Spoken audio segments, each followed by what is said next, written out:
সবাই কেমন আছো? আশা করছি সবাই ভালো আছো। আমি একটু কম ভালো আছি। আসলে কোমরে চোট পেয়েছি গাইস, অনেক দিন হয়ে গেছে, তো ওটার এক্সরে করাতে যাচ্ছি আজ। কৃষ্ণচূড়া গাছটা কত সুন্দর লাগছে, হেব্বি লাগছে। আমাদেরকে বলি এতদিন কেন ঠিকঠাক মতো ভিডিও করতে পারিনি, লাইভে আসতে পারিনি তোমাদের সামনে।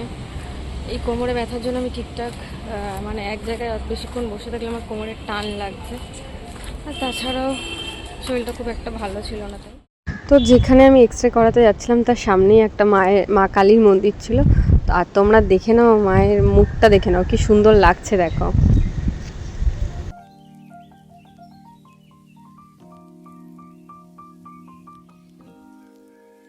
আর এই যে গাইস, এই যে বড় মতন যে বিল্ডিংটা দেখতে পাচ্ছ ব্লু কালারের, এটা হচ্ছে একটা মল, একটা অ্যাক্রোপলিস মল।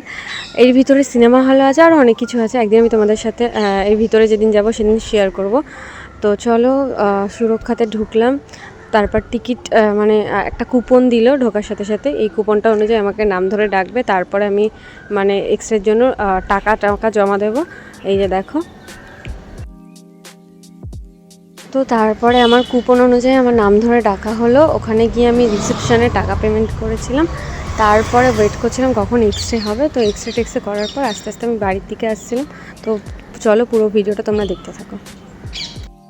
সেটা হয়ে গেছে, আর যে রিপোর্টগুলো দিয়েছিল ওগুলো এখনও করিনি। এখানে বলছে 5,000 টাকা, মানে ওই একটা রিপোর্ট করতে 5,000 টাকা। তো ওটা অন্য কোথাও জিজ্ঞাসা করব, দেখি কি বলে।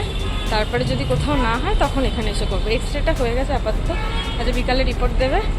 আর এই ভিডিওটা তোমরা তখনই পাবে যখন আমি এক্সরে রিপোর্টটা হাতে পাবো। মানে আজ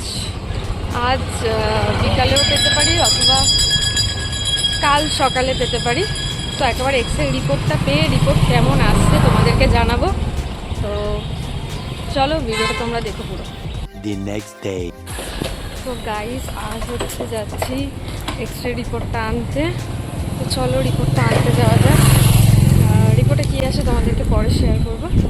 তার আগে চলো মায়ের মন্দিরে একবার মায়ের মুখটা দর্শন করে নাও। তো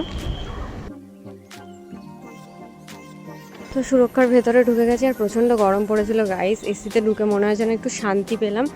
আর এখানে বসে বসে একটু ঠান্ডা জল টল খেয়ে নিলাম। আর কালকের মতন আজকেও কুপন দিয়ে দিয়েছে, আর এই কুপনের নাম্বার ধরে ডাকলেই তবেই আমার এক্সরে রিপোর্ট দেবে। তো আমি ওয়েট করছিলাম, ওই জন্য একটু ঠান্ডা জল খাচ্ছিলাম আর ওয়েট করছিলাম। তো এখানে এক্সরে রিপোর্ট তো হাতে পেয়ে গেছি। আর রিপোর্টে যা দেখলাম আর কি, কোথাও কিছু হাড়টার ভাঙেনি, কোমরে কিচ্ছু হয়নি। আর কোনো কারণে হয়তো ব্যথা করছিল, সেটা আপাতত এখন ঠিক আছে। আর এখন আমি অনেকটাই ভালো আছি। তো আশা করছি তোমাদের ভিডিওটা ভালো লেগেছে। ভালো লাগলে প্লিজ একটা লাইক করে দিও, কমেন্ট করে দিও। আর আবারও আমি তোমাদের সাথে নতুন ভিডিও শেয়ার করবো। প্লিজ চ্যানেলটাকে সাবস্ক্রাইব